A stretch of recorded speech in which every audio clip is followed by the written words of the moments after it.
Okay, well, welcome everybody. Hope you enjoyed the New Wings video there, courtesy of your director Pete Herzog there on the other side of the screen. Pete, welcome to the dance. Hey, everybody. Um, That was fun.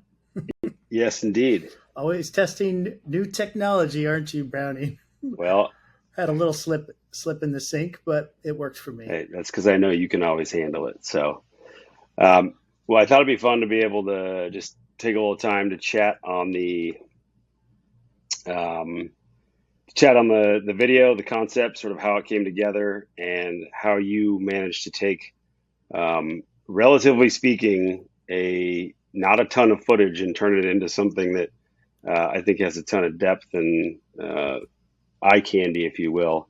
So I'll give just a wee bit of background in terms of how we got here, which obviously recording an album in the middle of the pandemic was incredibly challenging in its own right. Just trying to get the band together, trying to get people from Charleston to LA to be able to travel safely and do it was a tall order. So filming for a video was never sort of a top of mind. We were just trying to keep everybody safe and be able to record. So I, of course, throughout the process was filming and capturing a lot of audio and video and pictures and whatnot, as well as a handful of other folks along the way that we were recording with. And after the fact, I kind of took it to Pete and said, we've got a lot of very disparate elements here from a whole host of studios, tracked in a half dozen different places. Here are, here's here's a hard drive of what I have. Let's discuss ways to kind of tie it together in a uniform package. So that was kind of how the conversation started. So Pete, maybe before you jump in, just give people a little bit of background on you. I'm sure that many of the folks have seen you riding the rail at a show, where you always are when you're there. But you also have a fairly successful day job as well. So why don't you give people just the quick backstory on you? Cool. Thanks.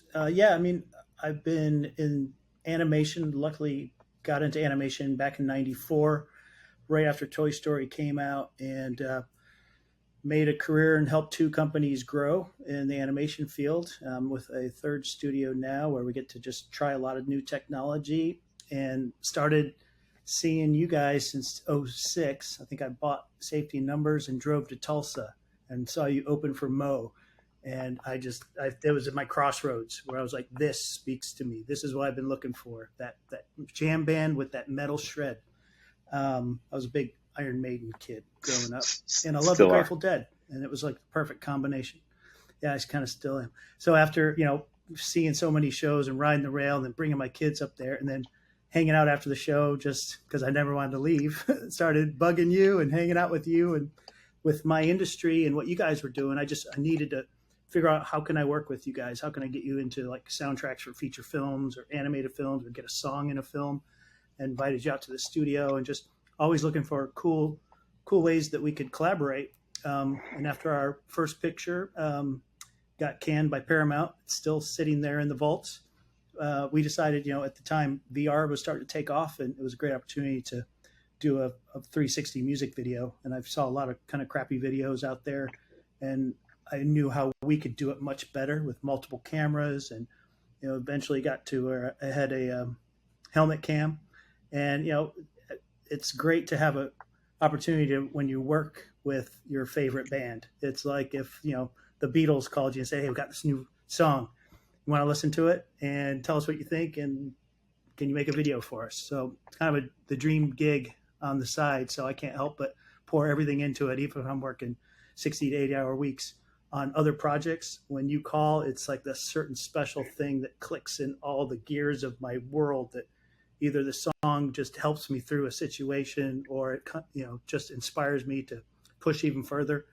And so you guys have meant a lot to me and my family over the years, for sure. And it's all about the tunes and the people. Well, that's awesome, and obviously, as you know, we have a tremendous amount of appreciation for your craft and respect for what you do, and the fact that you chose to lend some of those talents our way is also our gain. So um, awesome. Well, why don't you dive in and I guess maybe share some impressions after my first call to you and how we landed. I think we need some Yeah, I background mean, music here. Okay, put on some carry on. background music.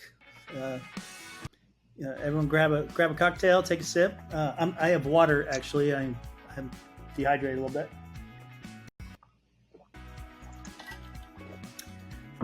But the coolest thing was, hey, we got a new album.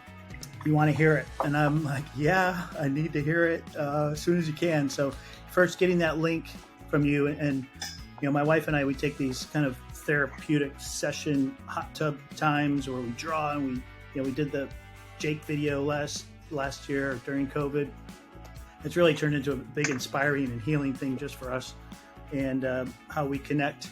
And we were listening to, of course, I listened a ton of Umph, but this is the first time where Stephanie was just like, "Oh my God, I really love this! I really love this!" Like more than all the other ones.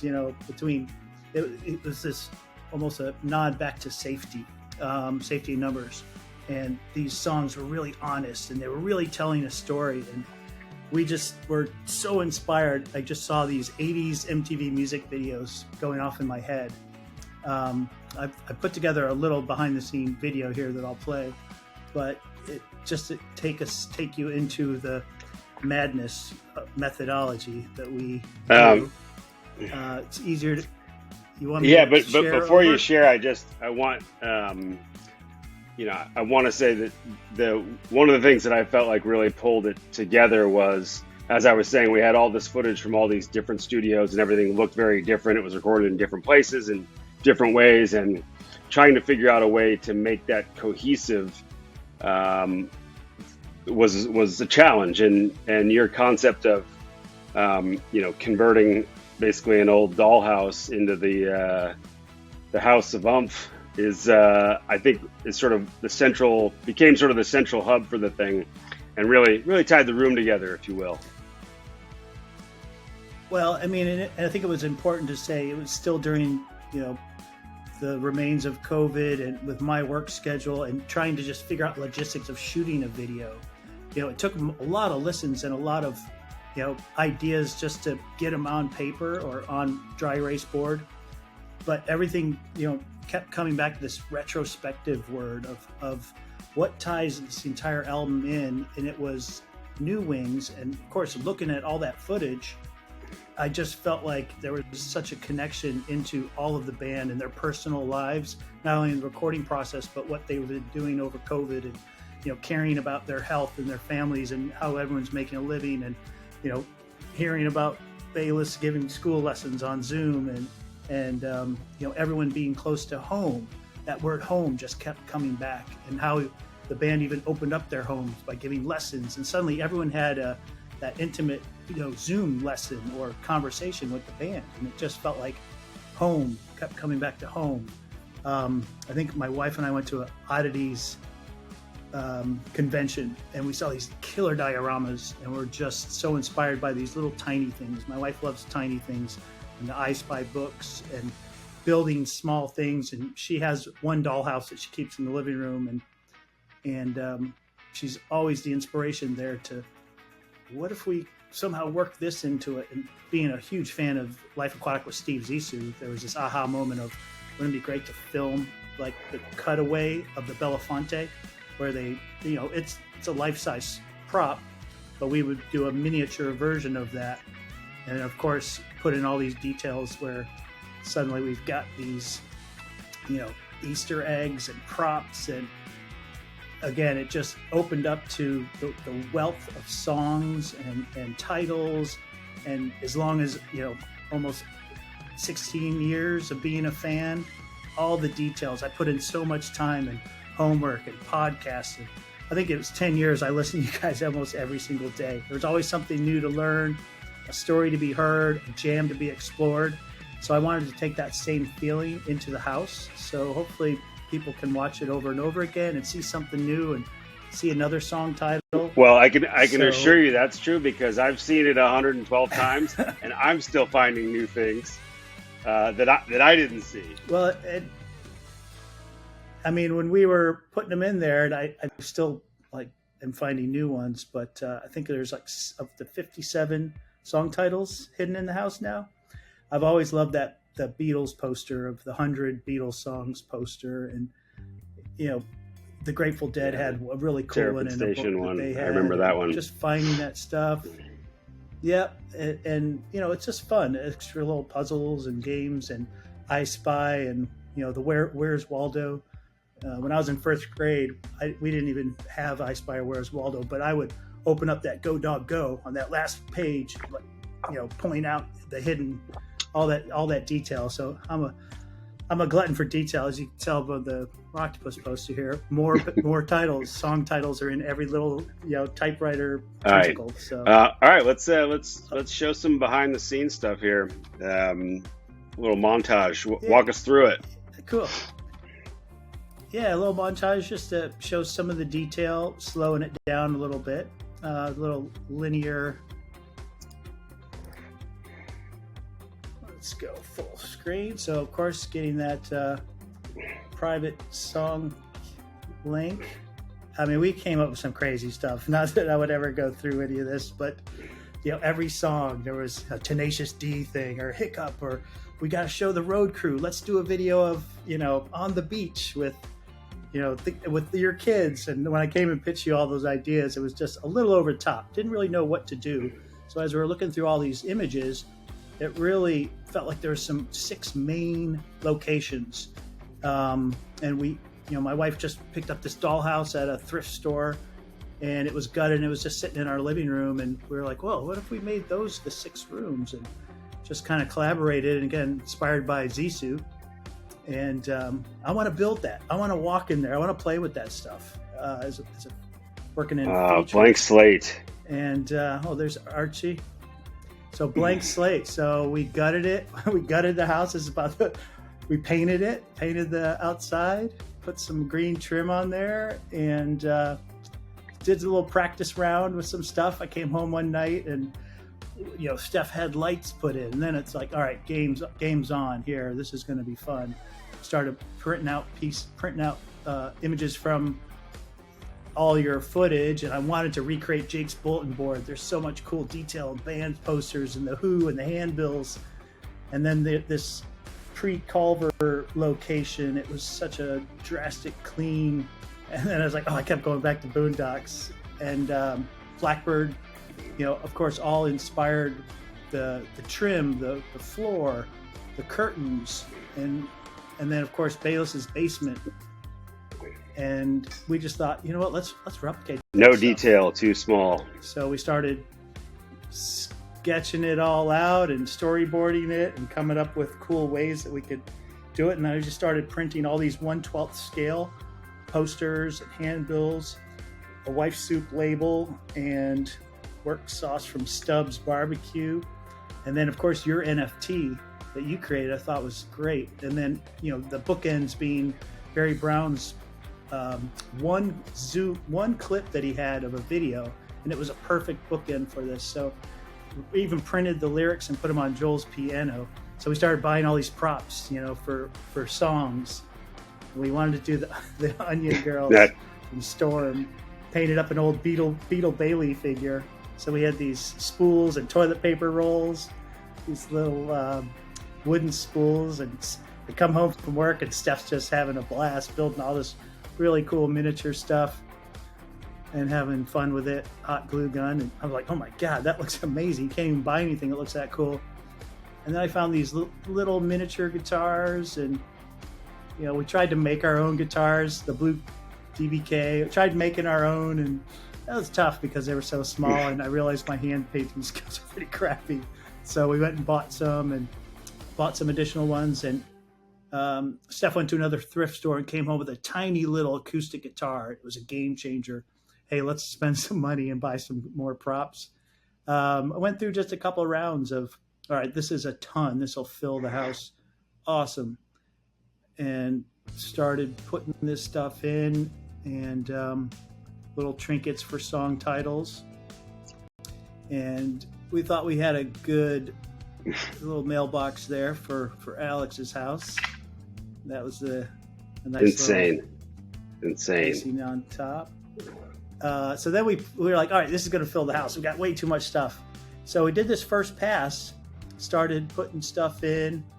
Of course, love to work my time lapse and just kind of the process, figuring it out, figuring out all the set dress and design, how it could all work, and just having the time of our lives. I mean, this is so much fun to take it to this point where I would just stay up all night and just kept playing with my little toy dollhouse.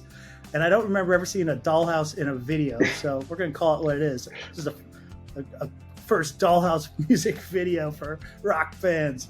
But again, it's little dioramas. These rooms are little dioramas. And then I, finished it up. We did this little proof of concept for you. We did some FaceTime, so it was great getting your feedback. You always give me new cool ideas. So you fill in my sentences sometimes. You give me good critique where I'm like, yeah, that was bugging me. I just didn't want to change it. And you're like, yeah, why would you change that? I was like, yes, you're so right. You're always so right. And I think after this version, we sent a version to Jake because you were excited about Boondock, and I think everyone was pretty happy with it. And of course, I wake up next day going, it needs more song titles, more, and we just kept storyboarding and doing a whole nother phase. This was just a little too bare, so spent like another $150, $200 buying more props. I'd stay up all night and just went a little crazy on Amazon. But there was that guitar that really told us there's some great tiny stuff out there. Had to be around 1/12 scale. So I took this Hendrix's guitar from this action figure, the Strat from Woodstock. We got Angus Young's Gibson up there from this action figure. I've got all these characters back there. Got to have Sir Yoda. But then this was our second pass. It's like, just when you thought there couldn't get more, we can do more. More is more. Less isn't more. Found a couple of wizards actually. Put some NFTs in there, and I really have fun with it. Throwback to the Cubs. Even the baseball cards, we put the baseball cards in there, and this is stuff I've been collecting. I mean, you've been sending me stuff for years, and even doing the silent type video, I have folders full of it. Just for a hobby, I collect digital stills of every tour poster. So there's a lot to grab from.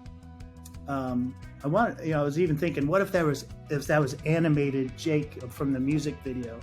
And I wanted to do some lockoffs and animate that AR poster and animate that frame. Ran out of time, but finishing touches, putting the rocker in there, Jake's little Dayville Monarchy, dropping the wizard in. I had my Phoebe, my daughter, hey Phoebe, take some last looks. Carefully placing the outside of the house, and that thing kind of spins around. And I just set it up with a green screen in the living room, and had some lights left over from a puppet music video we did for Munyon a couple of years ago. And voila, we have our house, the House of Umph. And again, super inspiring to do a couple motion tests and put together little GIFs and with the lights, really kind of sets this dramatic mood lighting, which I was really happy with. And sitting in the living room, and come on over, I'll show it to you. Or next time they tour Texas, we usually have after taco parties, late night parties at my house.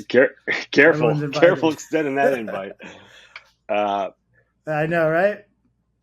Yeah, we got a big house. We'll throw air mattresses all over the place. It wouldn't be the first time. This is such a cool way to see it. It's an exploration entirely of its own, outside of any of the other footage from the video. The coming together of where it started and how it got there is just as entertaining as the music video. The level of detail is obviously insane. I feel like it. Again, nothing was ever too small. I felt, part of me felt bad because I would wake up and I would have had, I would have had a dream that had some random artifact, and you're like, oh yeah, I got it, I got it. Every time I threw something at you, or you're like, yeah, we can do that, or you were like, oh, I already have that. I go, of course you do. Um, how long did it take you? How long did the house Yep. take you? Um, It took about it took us about three months from the green light that we finally picked the right song. Originally, I was real heavy on Pure Saturation. That one just stuck out of music video and on the beach, and I wanted to do Small Strides with all the kids playing their parents' instruments, and of course Dayville. This nods to like 70s beach. I don't know what, but then New Wings was perfect. And once you gave us the green light, what was that? At the end of March, we've really been working on it nonstop up until July 1st, on the weekends, and because of my day job and all my other projects. But it was one of those projects where I can't wait for the weekend so I could keep working on it, or we'd work on it late at night, or if we weren't working on it, we were in the hot tub drawing up new ideas or other songs and sketching up these little props that we could build for, just to keep adding to it. So it was I think the original deadline was June, so we were hauling butt, and then we got the extension till July, which was wonderful. It kind of gave me a reset, re-energize, and we threw so much stuff, a whole round of additional details in there. And then July kind of put it to bed, and so the last couple of weeks, I'd watch it one more time, make some little timing changes, and keep tweaking it. And then one moment, I just had a eureka moment where the hits were hitting, all the transitions were working. I'd flip a couple shots around. Oh yeah, and it would just hit, and it was just hitting all the marks where it just gave me chills one night. And I was like, "This is it. This is good. This is working now." So thank you for the extra time, my friend. You're fun to just wind up and let go. Like turn that little key in the back of you and see what happens. Because looking at the side of the house this way, for any of you that are listening on Spotify on mobile, and you look at the canvas, which is the 3 to 8 second clip that kind of plays when you loop. Pete took a bunch of these rooms and put those together as well, which I'm sure you'll recognize. And if you look at them now after seeing that, it'll have much more familiarity. But even those have a great level of detail in just only a few seconds. But Tim in the chat is wondering if that's you at the front door, Pete. And I think that's a strong affirmative. You managed to escape the wrath of the Rocktopus. Yeah. Exactly. That is me from Red Rocks from 2017 when I did the poster there. Put it on my shirt. Wore my shirt.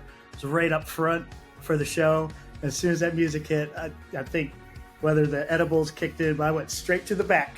I had to hide out in the back of Red Rocks, and I raged so hard. But that was pretty much me all the rest of the night. And having just seen them in Ashbury, it wasn't on the rail. I was in the back of the rail. It was the first time seeing Ben Factor's lights, and I'll tell you, that last row in the audience is sometimes the best to see the light show. And what we saw from Red Rocks that night, it was incredible. It was so good. So I got this little figure made in New York. You sit in this 360 booth. They take your photo, and a week later they give you this little resin, and you can make these little, action figures, 4-inch size or 12-inch size. And I even pitched it to you, Kevin. When is the band going to be in New York? Because I wanted to make figures of the entire band and put them in the house. But go for the smaller versions. They would fit better to the inside, where the 1/12 scale kind of fits on the outside. But yeah, that's kind of my signature. A great one there. At that. Rocker Part 2. That's you. What software did you use to assemble the video?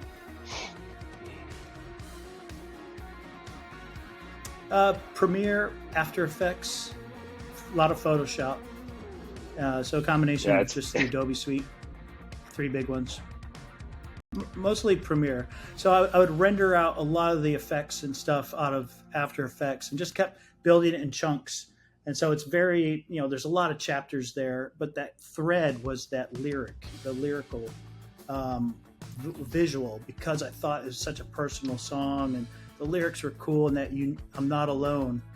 And that shot of Stasek there, I was really like, they're talking to us, the fans. And, first and foremost, I'm not a hired music video guy. I'm a fan.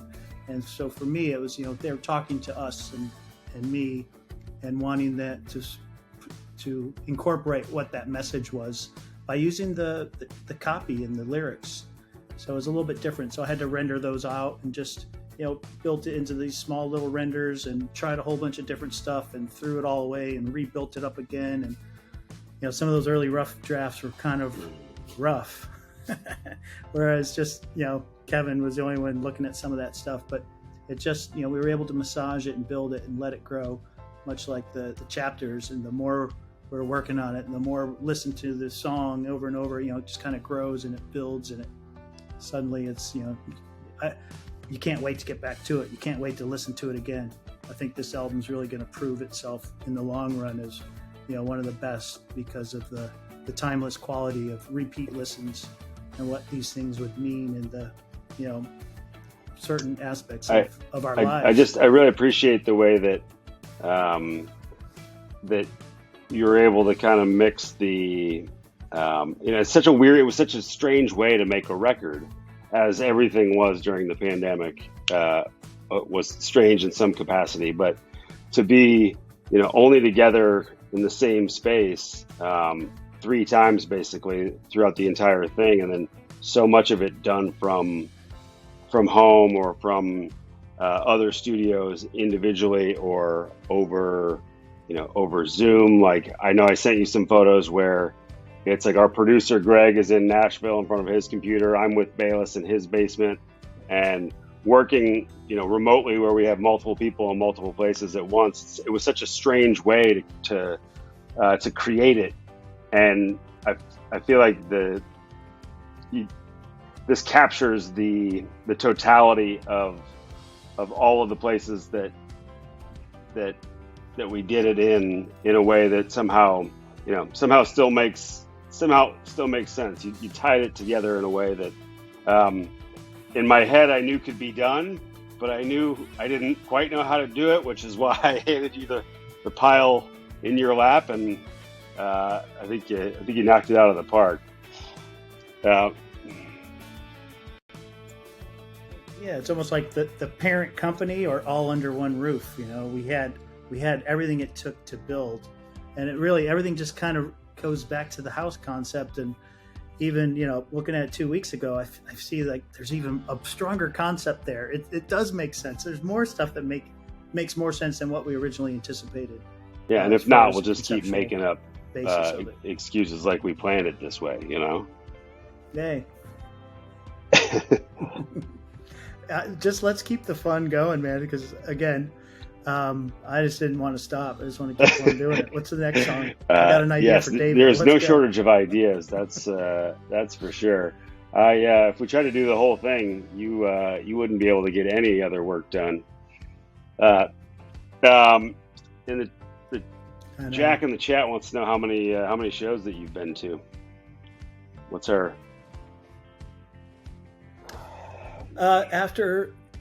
so I haven't. The last run I did was New York 2019, that Utica show. I did all the 4 runs, because I was working the U.S. Open up in New York, and I just so happened to, I go and work hard at these activations, but I play hard too, and I'll hire some people to come strike so I can go see as many shows as I can around my work schedule.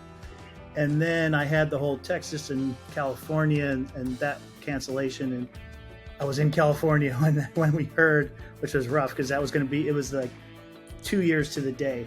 So Ashbury, going back there on the 15th and seeing that powerhouse of a show, that was unbelievable, was my 137th show. Long answer. Wouldn't have it any other way. That's how I roll. Wouldn't have it any other way.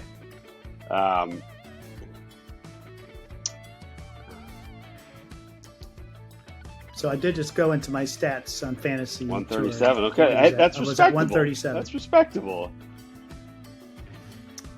Yeah. If you want to pause your screen share for a sec, I am going to just pull up a screenshot of one of these still here. We'll go with Boondock here because. Oh, I was going to pull up a screenshot of you from New Orleans in 2009 with your nothing big good beard. comes out of New Orleans at 6 a.m. when I'm sure that was. Oh, those 2 a.m. Those 2 a.m. shows, man, those are the best. Let's see our soundtrack here. Oh yes, this. Yeah, so these are high-res images. If you zoom into this one, I'm also in this one with my little figure. Yeah, let's see. Can we get back there? Jake's piano. Zoom. Yep, right over there. Right underneath the steely. Just the level of we got our Raging Bull video over here. Your dry erase board. Alice Cooper's drummer, which I know Detroit Jake's a big fan. And yeah, I mean, I kind of studied all that stuff. The obsessive fan. And I was at a show one night and I just said, Den. There it is. I need to have Den in there. So you got the soundstage PBS DVD in here.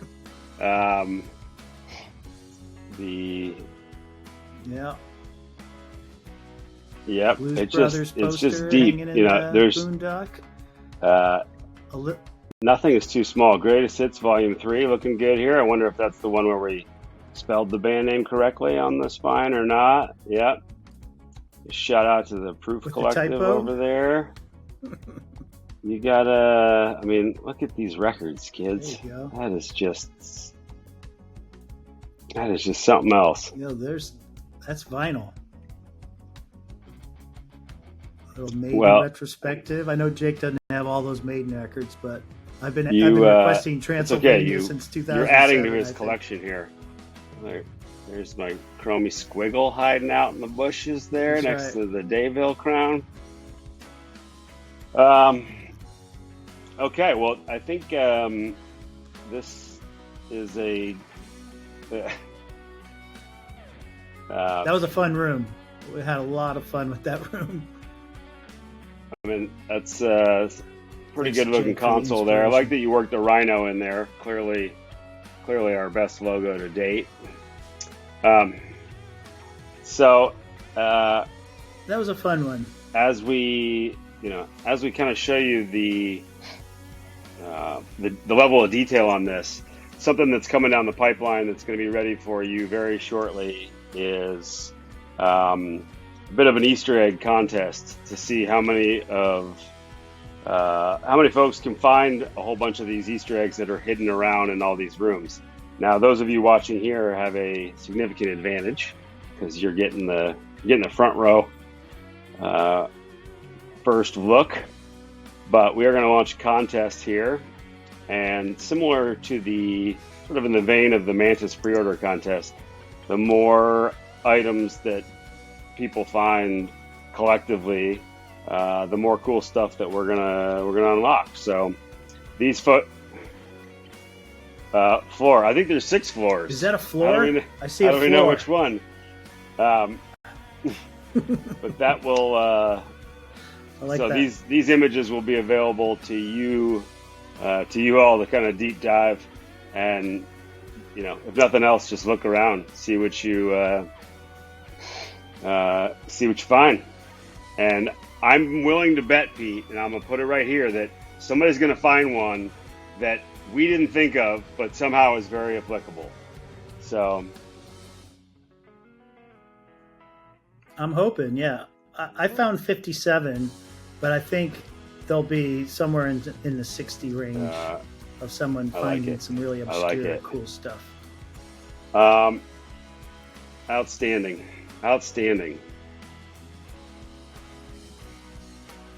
Or just new stews and new openings and future songs that haven't been written yet. We go back and look at the house. Actually, in 10 that's years, how like, we're going what? to find the next song That's title for what's one. in We'll the just look house. back, find something that isn't named yet, and then retroactively it'll already be accurate. So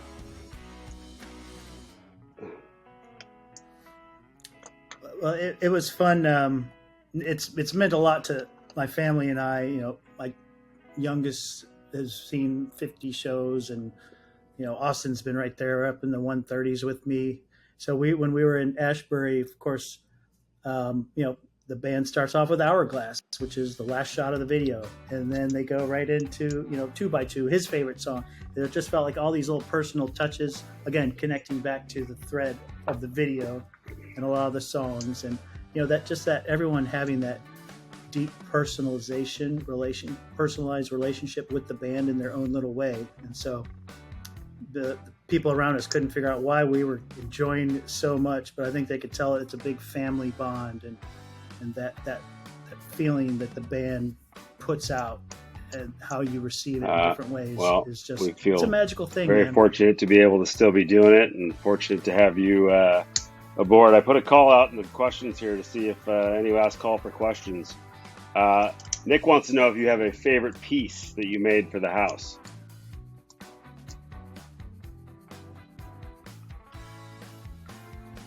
Well, the drum kit, Meyer's drum kit, and you know, drums is a song, so there's your first clue. Yeah, she did. And I didn't even make it. Stephanie made it, and she just killed it. It just looked cooler than any other. I mean, I've got a drum kit back here in my case. It's a Keith Moon, Pictures of Lily. So much detail, but it was too big, and so just looking at that for inspiration and then building that. And of course the that's a nice nod to Storm. Girl, he would really love that one. Got a kick out of that if he was still with us, so that's a good one. Yeah. And the bulletin board, you know, Stephanie built the shell of the board, and then just being able to put up my own bulletin board in that with all that content was that felt so great putting that together. So that's the one. So Tim wants to know what's going to happen to the house, which I'm not sure we know the answer to that yet. We've talked about a few different possibilities. You got to get that glue gun back out and make it so we can take it on the road. Put it in a. Yep. We'll glue it down. We'll put some acrylic plexiglass. Steph wants to put it in the Rock and Roll Hall of Fame, which that would sound pretty cool. Let's call Jan Warner. See if we can make a request. And be like, who? David Frick. Let's get Frick to help us. No, again, it's going to be here in my museum of Ump. I mean, I've got posters. There's so much Ump stuff in this house. Okay, it's open from 9 to museum, 6 Herzog Monday Museum, through Thursday, and then check it out. from 6 p.m. to 4 a.m. Friday through Sunday. On weekends. That's it, man. Got some shows coming up this weekend. God bless you. Well, I can't thank you enough for helping bring this thing to life, and for taking the time to walk us through the creation process. And we are fortunate to be able to do it together, and I look forward to the next harebrained scheme. So we'll see. Maybe we'll get some fan inspired ideas as to what the next adventure should be. So okay. Yes. Well, thank you as well. Labor of love, my friend. Look for maybe tomorrow. We might have the contest details up. It's more of a contest in friendly spirit, but look for that shortly, and we'll all have more time spelunking through the House of So thanks for everybody tuning in. If you enjoyed, send the link to your mom. You know that she'll like it. Pete's. he's charismatic like that. So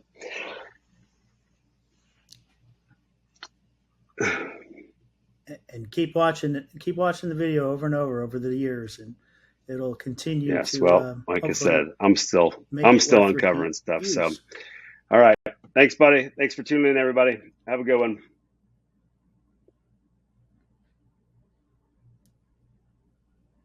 All right, see you on the rail. Okay. See you.